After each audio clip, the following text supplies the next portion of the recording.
Today we're going to check out Palworld. So I was a little skeptical about this game, but it's a very good game, and I wanted to just take a few moments to show you all Palworld. That's where I started, up on top of that hill. I initially tried to, it's a base building survival game. I initially tried to build a base up there. The landmass was too small, so I started a new base over here. So what is Palworld? The best definition I've seen to date was it's Pokemon if made in America. I guess apparently later on you get guns. This is my first little base. Don't worry, it's terrible. I don't even know what I'm doing. I've been playing for only hours. I got a bed. I got some beds from my pals, some workbenches, some storage. I figured some view overlooking the sea would be great, but those trees consistently grow back, so my view overlooking the sea was a bad idea. So you have your typical crafting bench, repair bench, storage bench. This bench is for your pals. This is a bed so you can sleep through the night. These are my pals' beds. So what's a pal? A pal is essentially like a Pokemon, but you know, the American version of Pokemon that you can eventually assign weapons to, including guns. See, there's a pal right there floating around. He or she supposedly can make you dream until you die. This is one of the early level pals. It's you can get food off of it and wool, just like this one. So you actually slaughter your pals, or other pals, not necessarily your pals, and you can harvest food from them, like these two guys over here. And there's workstations you can put in your camp. They'll go and they'll produce food, stone, wood, etc. Like I showed you, this is a little farming plot where you can get berries. Berries you can stick in this feeder, and then your pals will come eat. You got a pal statue. This was my initial pal barn. I figured all my pals should have a place to sleep. And then my second attempt at a house. My first house was your obligatory 1 by 1 by 1 square. And then I got creative. I think we're going to build this area up into our first actual base. So I'll put some walls coming around this way, and see, we have plenty of natural harvest in this area. Plenty of sheep that you can actually get, like I said, food or wool from. Plenty of this ore that you use to create your pal balls instead of Pokeballs, pal balls. A nice little pond with a waterfall. So I'm thinking this will be my initial base, and we'll just kind of progress down that way towards that giant tree. Well, a series of towers and then the giant tree. And instead of Team Rocket in this game, there's a different villain, but we probably won't be able to show them off. So I built this building. This is going to be like the initial pub, because in this game you get really interesting pub furniture, which I thought was really neat. So I built a little area, a few windows kind of overlooking the pond, and like I said, a nice little bar area here. I don't know that it serves a purpose yet. I think it's mostly aesthetics, but it looks cool. I'll probably get better at building. I've literally only been playing this for a few hours.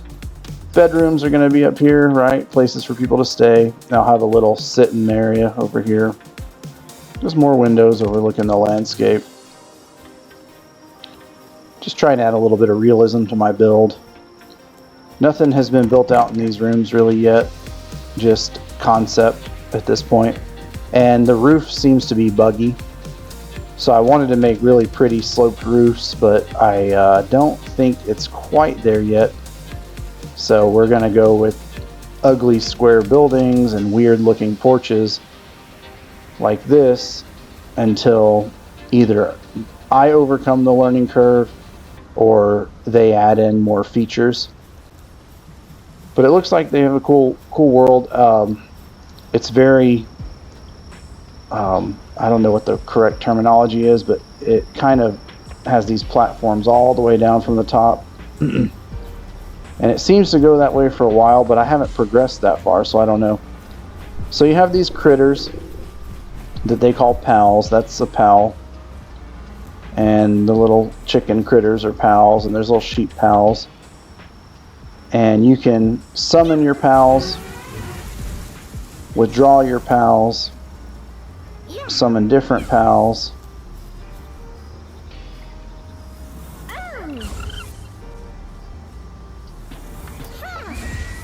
So there's all these different pals you can work with.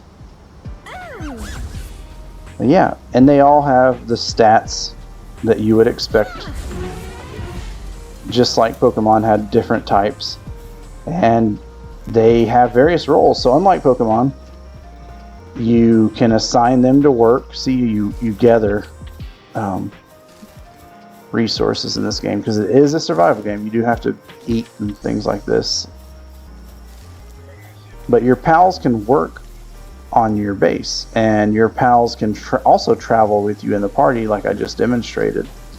So these pals over here are producing wool and eggs and things like that. I have pals that come over here and produce wood. I have pals that come over here and produce stone. And your pals sleep and eat. You have to keep them fed. And they can also you can automate your pals. And like I said, this is like the Pokemon if it was invented in America. I didn't say that. That's something I think the developer either came up with or someone doing the reviews for the developer came up with. But yeah, eventually you can get crossbows and guns and all this stuff and assign them to your character and potentially assign them to your pals. And you have to eat. That's important. They have to eat. But this is an interesting game. It is, like I said, the best description was Pokemon had it been invented in the United States. I showed you a very, very, very rough, 2-3 hours worth of gameplay so far in. But I wanted to get this content out because it's a new game. And I think folks would appreciate just seeing some raw, honest footage of the game. And I am eventually going to go try to fight the in-game version of the Team Rocket, and they attack your base periodically, so that's kind of cool. So you have to also be ready to defend your base. But what's good about that is your pals are pretty proficient. The Team Rocket initial parties at least only send 3 people, and so your pals can hold them off without your help. So I just wanted to get this out, show you all some early attempts at gameplay, and I guess dispel some of the, because when I looked at it initially I was like, oh, this is cheesy. But once I played a little bit, I was like, no, they put a lot of work into this. This is really cool. I like this game. All right, y'all. Have a good afternoon.